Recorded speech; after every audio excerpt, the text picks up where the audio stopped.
Hello students. आज का हमारा टॉपिक है vectors.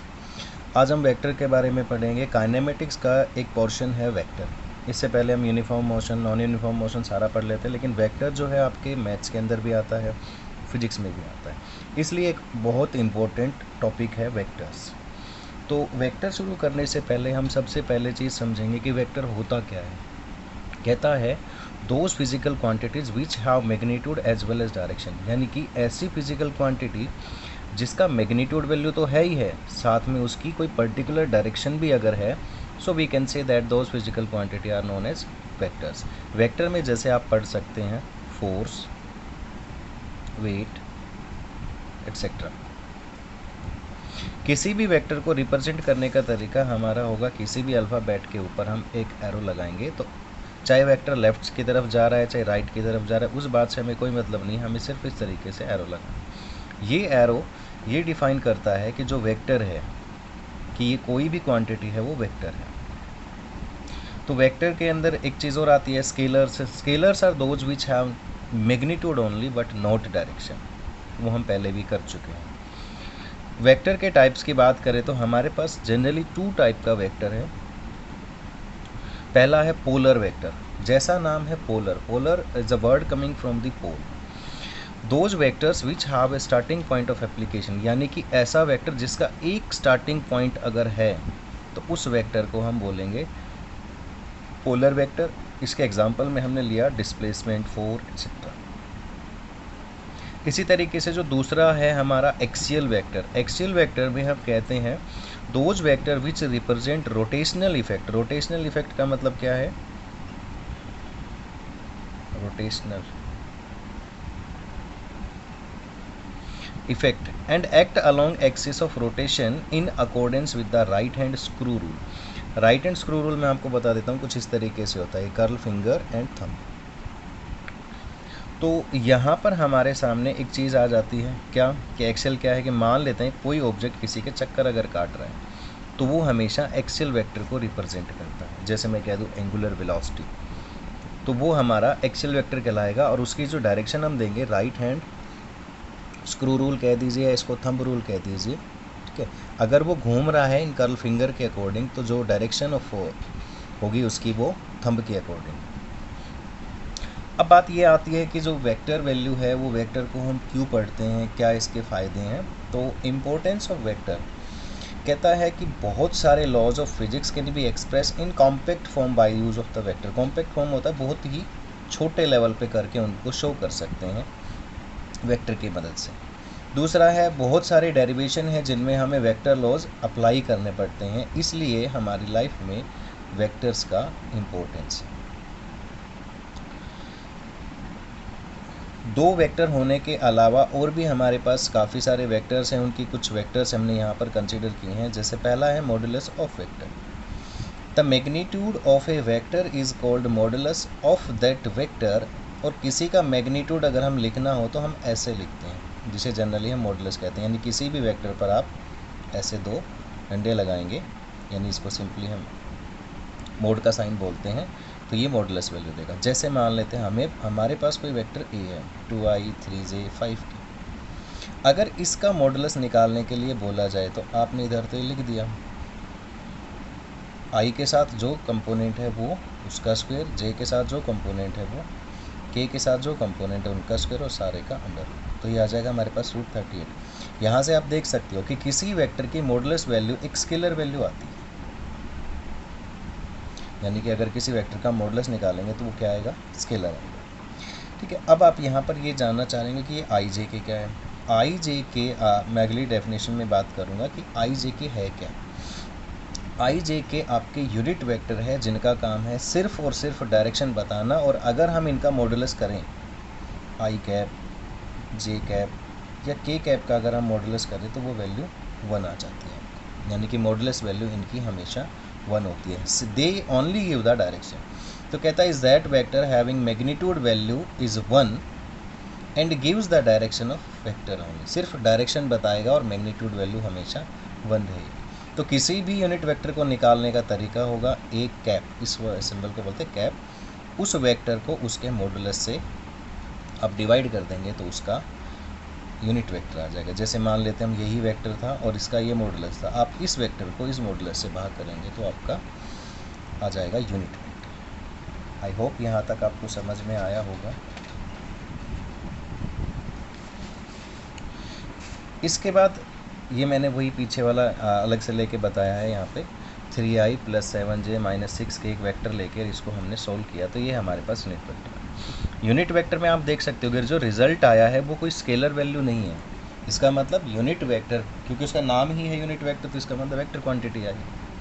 Okay, now we have another vector equal vector.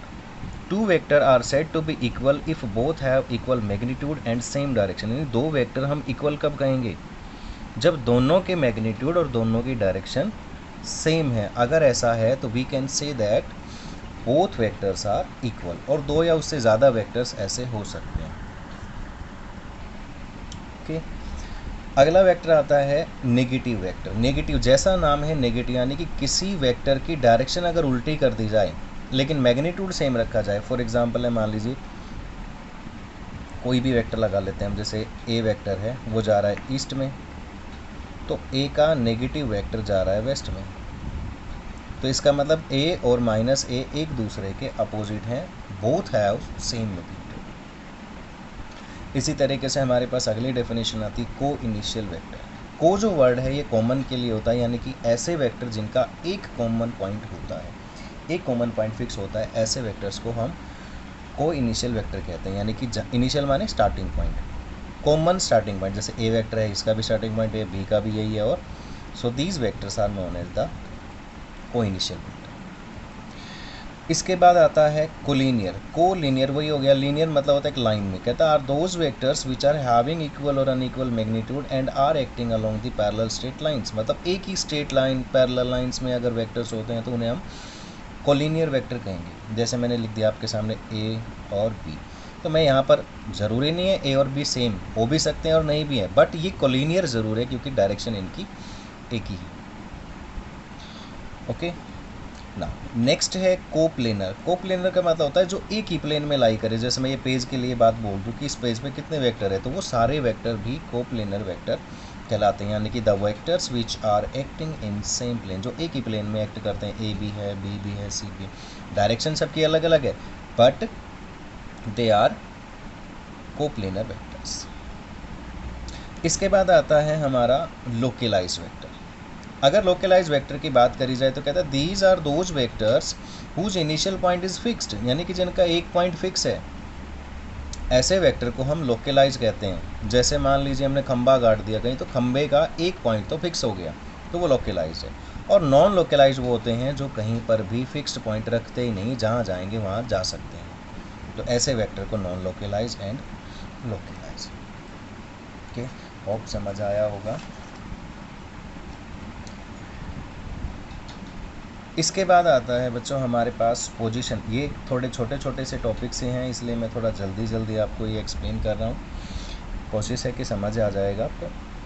Position vector and displacement vector, दो word यहाँ पर आप पढ़िए, पोजीशन एंड डिस्प्लेसमेंट। पोजीशन होती है किसी वेक्टर की पोजीशन, कहाँ के रेस्पेक्ट में, किसी पर्टिकुलर वैल्यू के रेस्पेक्ट में। जैसे मैंने कहा द पोजीशन वेक्टर ऑफ ए, यानी कि ए की ओ से जो डिस्टेंस है वो उसका पोजीशन वेक्टर कहलाएगी। सिमिलरली बी जो है पोजीशन वेक्टर कहलाएगा ओरिजिन से। तो दोनों ही जो वेक्टर हैं वो ओरिजिन से दूर हैं, तो ये दोनों के दोनों पोजीशन वेक्टर कहलाएंगे, position vector A and position vector B. खास बात क्या है, it tells the straight line distance of the object from origin. Object की ओरिजिन से स्ट्रेट लाइन डिस्टेंस बताएंगे। It tells the direction of the position of object with respect to, और ये origin के रेस्पेक्ट में उसकी डायरेक्शन भी बताते हैं। So here we can say that O A and O B are the two position vectors.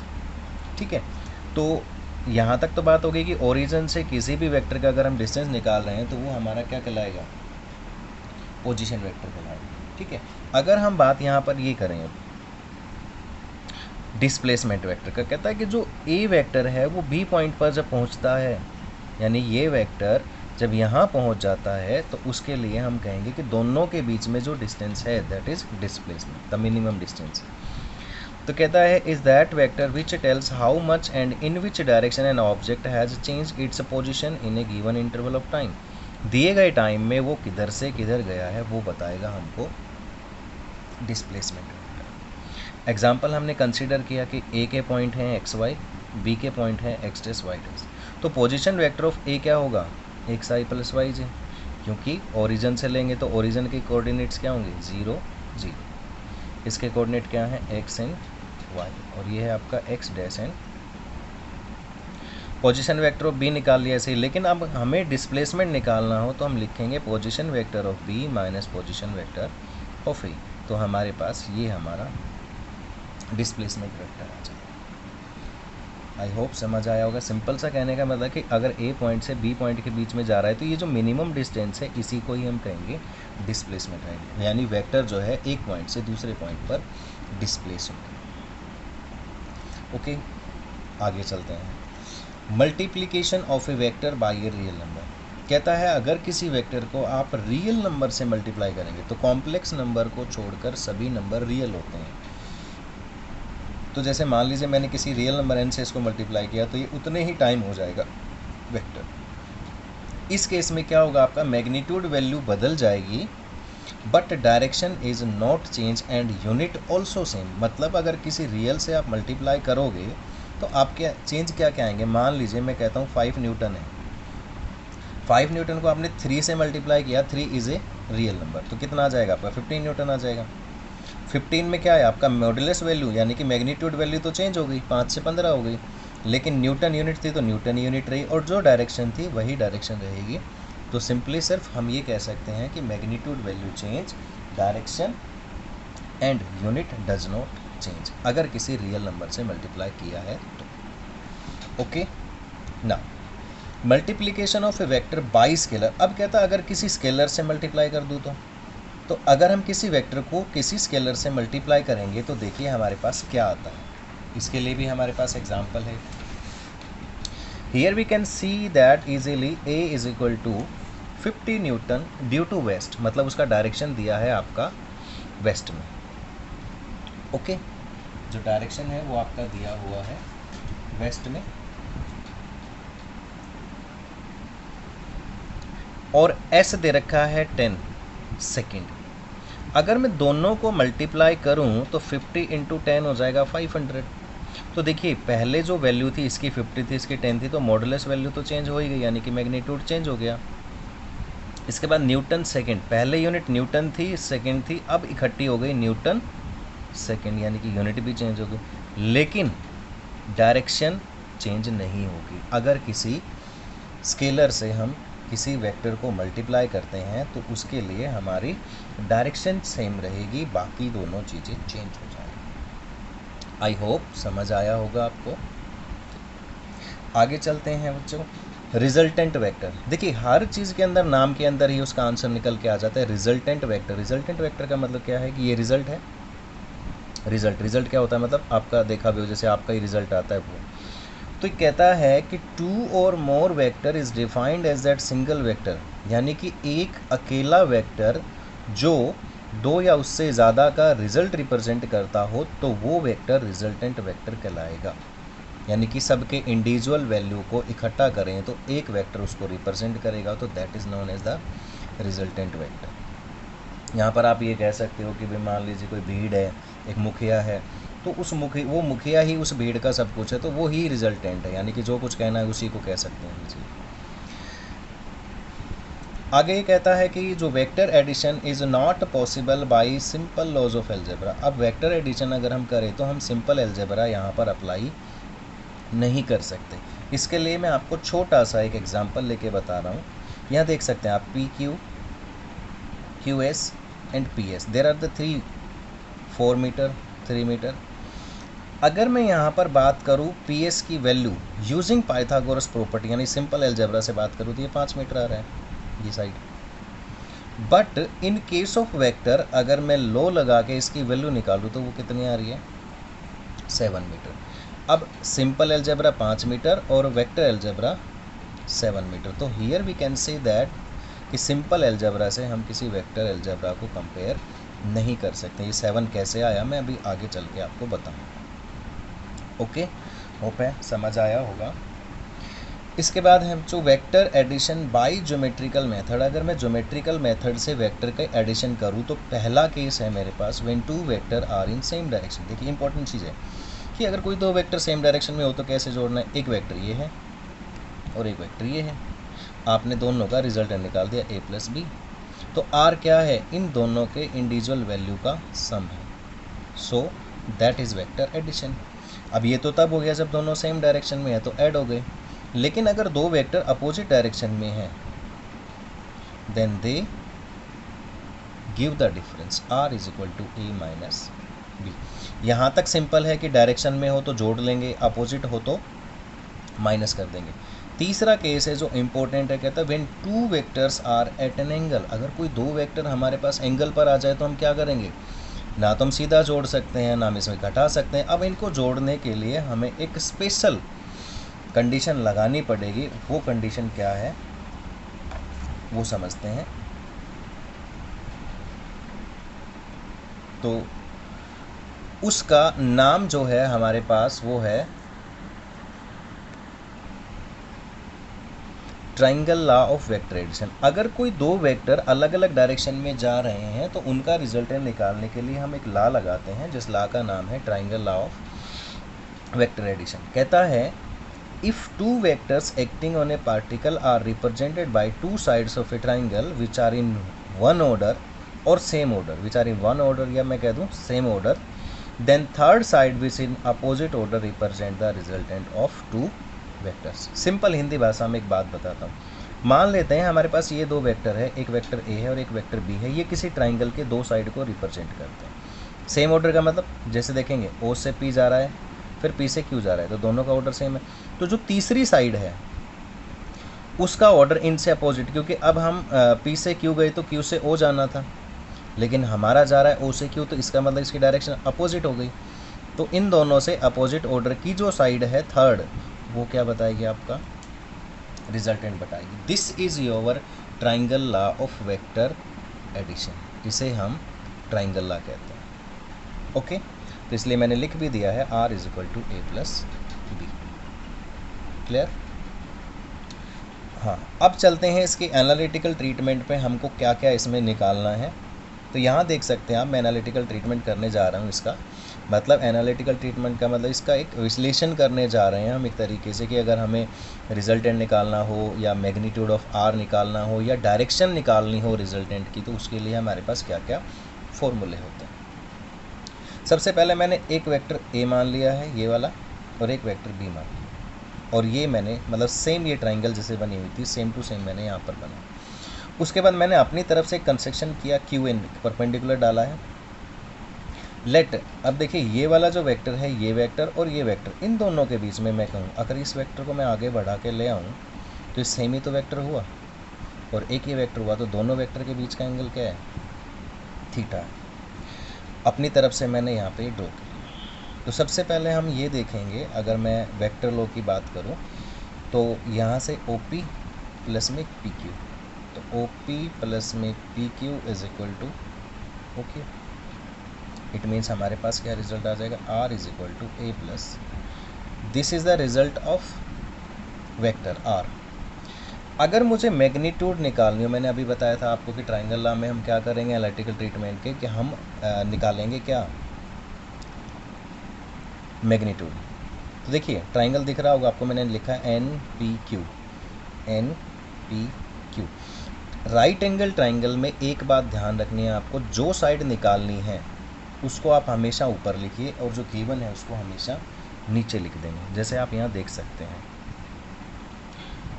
P N, मुझे P N side चाहिए तो मैंने पी एन ऊपर लिख दिया, और जो गिवन है मेरे पास पी क्यू। तो यहाँ से मैं P P P H H B वाला फॉर्मूला लगाऊँ तो मेरे पास क्या आएगा, पी एन है हमारा बेस और पी क्यू है हाइपोटेन्यूज। तो बेस अपॉन हाइपोटेन्यूज होता है कोस थीटा, तो पी एन की वैल्यू आ गई B cos theta. Okay, simple trigonometry लगा। फिर एक ट्राइंगल हमने ले लिया, वही हमारे पास ना तो पी एन था और ना क्यू एन था, तो हमने पी एन तो यहाँ से निकाल लिया। अब हम निकालेंगे क्यू एन, तो मैंने कहा था जो निकालना है उसको ऊपर, जो गिवन है उसको नीचे, अब ये क्या है आपका परपेंडिकुलर अपॉन हाइपोटेन्यूज, तो क्या बनाएगा साइन थीटा। इसके लिए आप याद कर सकते हो एक फॉर्मूला था PBT HH, Pandit Badri Prasad horror बोले सोना चांदी तोल SCT। तो यहाँ से अब हम देखेंगे हमारे पास B साइन थीटा और B कोस थीटा दो वैल्यूज आ गई। अब देखिए अगर मुझे मैग्नीट्यूड निकालना है तो पाइथागोरस प्रॉपर्टी लगती है, सिंपल सी बात है। तो यहाँ पर मैं कहूँगा क्या कि मुझे ये चाहिए, तो ये कैसे निकाला जाएगा, OQ square equal to ON square plus में NQ स्क्वायर, तो R स्क्वायर क्या आ जाएगा आपका OP प्लस PN का होल स्क्वायर प्लस में OP की वैल्यू कितनी है आपके पास A, PN की वैल्यू हमने निकाली थी B कोस थीटा, NQ की वैल्यू निकाली थी B साइन थीटा, स्क्वायर करेंगे A का square B square cos square theta plus 2AB cos theta plus B square sine square theta. इस वैल्यू को और इस वैल्यू को इकट्ठा लिख लीजिए, B square theta cos square theta and B square sin square theta, then we have the value R square is equal to A square plus B square। तो ये वैल्यू तो 1 हो जाएगी trigonometry plus 2AB cos theta. तो हमारे पास formula आ गया A square plus B square plus 2AB, और अगर R चाहिए तो हमें इसका अंडर रूट कर दें, ठीक है। तो यहाँ से जब भी हम किसी का मैग्नीट्यूड वैल्यू निकालेंगे दो वेक्टर्स के लिए तो हम यही फॉर्मूला अप्लाई करेंगे 12th क्लास की फिजिक्स के अंदर। जहाँ कहीं भी आप रिजल्टेंट के लिए फॉर्मूला अप्लाई करेंगे तो यही करेंगे, R is equal to A square plus B square plus 2AB cos theta. अगर हमें इसके लिए डायरेक्शन निकालनी पड़े, तो हम कैसे करेंगे, डायरेक्शन ऑफ R यानी कि जो रिजल्टेंट है उसका डायरेक्शन क्या होगा, इसके लिए हमने एंगल मान लिया बीटा। अब यहाँ से आप देख सकते हैं 10 बीटा हमें निकालना है, क्योंकि जो स्लोप होता है वो हमें क्या बताता है, डायरेक्शन। तो QN अपॉन में ON, QN की वैल्यू ON हो जाएगा अपना OP प्लस PN, तो B sine theta over A plus B cos theta. Put the value of B vector, A vector and theta, then we can find the value of tangent beta और the direction of resultant. I hope आपको यहाँ तक समझ में आया होगा। बाकी जो पार्ट बचा है वो हम इसका नेक्स्ट वीडियो में कंप्लीट करेंगे।